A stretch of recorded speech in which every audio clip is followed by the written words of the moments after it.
Hey everybody. Tonight I'm just going to do like a super short video just to kind of hopefully share in a relatable way something that's on my mind, like where I'm at this moment in time, which is, you know, I'm trying to like think about how to word this. The more shit that gets exposed, the more destruction and chaos. And I'm thinking about the fires in Hawaii. I had the same feeling in my heart of hearts, in my gut, with Hawaii, the Hawaii fires that I did with Canada. And it was like, man, suspicion, doubt, something about that just in my gut hits me as deeper as it just seems unnatural. Um, when I got sick with COVID, it felt unnatural. I had never felt a virus like it. That was just my gut feeling. It was my soul feeling. It felt unnatural. Just like this doesn't make sense on a soul level. So that's kind of I just put nothing past these entities that are desperate to kind of keep everybody away from to keep us disconnected from our souls. And it's like, what do you do with that? Okay, that is the way it is. It's always been the way it's been that way for how long? Who knows? A long time. This isn't really new, but still, like, what do we do with that? So that's kind of been like the question in my life, like, what do I do with not fitting in? Because it's like, yeah, there's this horrible stuff going on, but my God, what's that mean for me and my place in the world?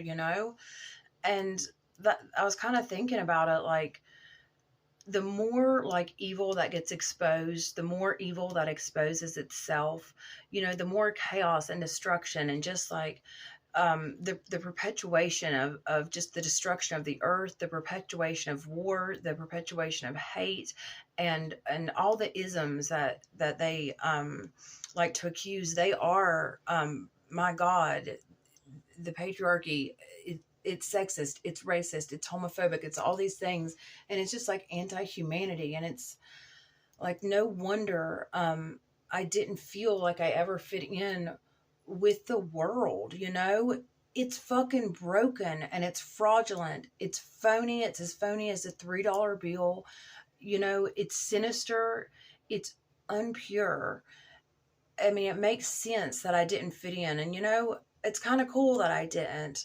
It's like I felt like, looking back, my soul knew something isn't right here. And I felt that within the Catholic Church right from the get-go. As a small child, I had questions, and I was shunned and punished and chastised for asking what I thought were very logical. I had that childhood innocence. I didn't know not to ask questions. I didn't know the depth of the deceit and the sexism that was within certain aspects of the Catholic Church. I didn't know not to ask. And that's kind of how the whole system is. It's like church and state. I made a video a long time ago. It's been a while now. I want to be free from church and state, because it's like pounded in our head that it's either going to be one or the other, or both. You're either going to worship the church, you're going to worship the state, you're going to cram yourself and shut up and take it, sit down, be quiet, don't ask questions, just like, hit yourself over the head with like this proverbial hammer, and just like make yourself smaller and quiet and meeker, and just diminish your light until you're just like a fucking spiritless worker bee.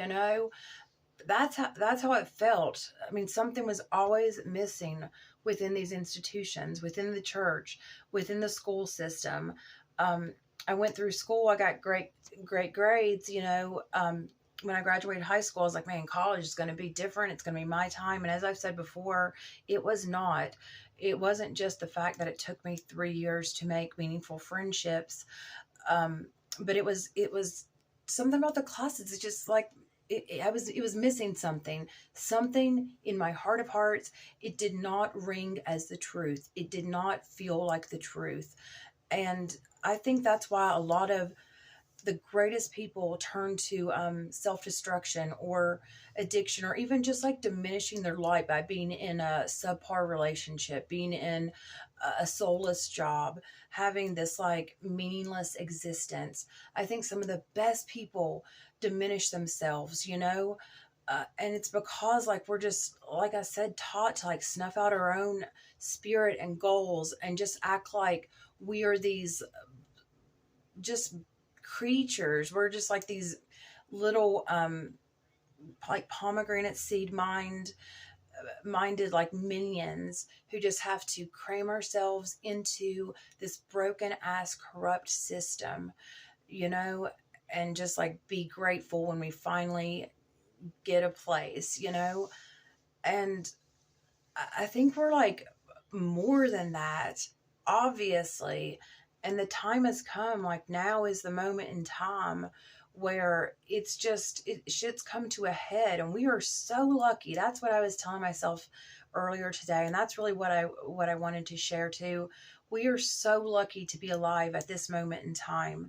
In the past, my parents and my grandparents, they didn't have the option to really have autonomy and to live in their truth and to really fulfill their soul's calling, because it does take a level of creature comforts to get to this place of like this existential crisis on one hand, and just kind of like, you can only take capitalism and greed and corruption and corporations so far before it's like, the shit hits the proverbial fan, and that's where I think we're at.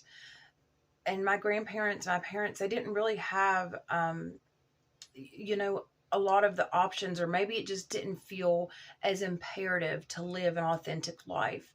And maybe it wouldn't be if I was in the past either. I mean, who knows? Maybe if you could have actually like lived the American dream more and, gone to school, gotten a decent job, or went to work a trade and gotten a decent job to where you could actually like provide and have a family and sustain yourself and have a decent living and have like, insurance and that peace of mind and back pay. Maybe if you actually were alive at a time where your job took care of you, if you took care of your job. But that's an obsolete saying now. Your job doesn't take care of you. But maybe I would have been more apt to just, get a job and have a house with a white picket fence and a mortgage. Maybe. But, the cat's out of the bag and it can't go back in. So all we can do, and you cannot unsee it once you see it, like, man, this shit, it's, the emperor has no clothes. That's an old saying. I don't know how old, but it is very old. This is not new, but the cat is truly out of the bag. So all I can do is what I'm telling myself is just like snatch up this moment in time and just be like grateful that I have the opportunity.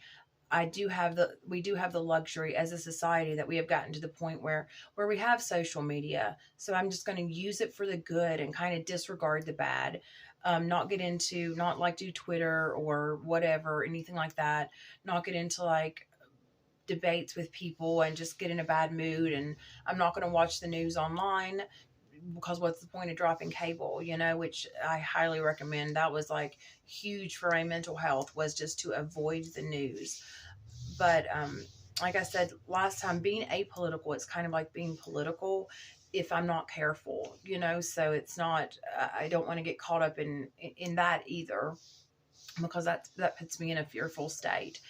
But what I've learned, and I'm trying to like ride this wave of change by just kind of keeping in mind what I've learned, all of it really. But one of the big things is that, like, all I can do, right, is just live from the inside out. Like I've said before, we have been taught, all of us were almost taught. I was definitely taught that, like I said, we have to fit into this outside system. We just have to, you know, find a place in life and just get to a place where we can pay our bills, pay our taxes, and wait to die. That's it. And that's how it felt. And now, that's not happening. That's over with. That's done. Be aware of it, that I am not trying to fit into the system anymore. I am the creator of my reality. That's like what I am using to help me, in addition to other practices of just authenticity and autonomy, to kind of like ride this wave of reality and change. And so I'm not just like drowning in the zeitgeist like I have felt basically my entire life, you know. I am the creator of my reality. If I live from the heart and express that, I am making, my reality. I am making my place in reality. And I'm making a life for myself by creating and creating life for myself. Because the alternative of just consume and try to cram our like little seemingly, meaningless selves into this life, that is not working anymore, you know? And I think, like I said, some of the best people, man, that was a big part of my problem, was that I didn't fit in. I didn't fit in. It didn't feel right. And because I'm sensitive and because of, you know, what we've been taught, and it's like multi-generational fucking brainwashing at this point, I thought I was the problem. You know, I was unworthy. I was too stupid. I wasn't skinny enough, pretty enough, smart enough, cool enough, you know, too much of this and not enough of that. That's how I felt. Just like I did not measure up. There was no place for me.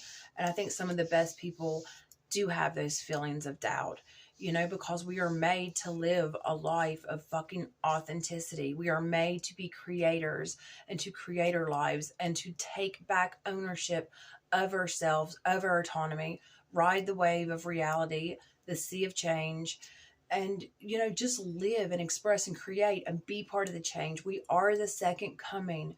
We just have to stand in a place of autonomy and love and say, fuck this system. Like, we're going to turn it on our heads, you know, on its head. It's not going to be, I mean, maybe it is for some people, but I'm choosing not to look at that, because all I can do is take care of me and not worry about strangers or anything else. Just take it from here, create from a place of authenticity, and create the life I want. And instead of trying to cram myself into a life that I never fit in to begin with. So that's on my mind. I hope that made a little bit of sense. Felt kind of rambly, but hope it, I don't know, came out right. Y'all have a good night.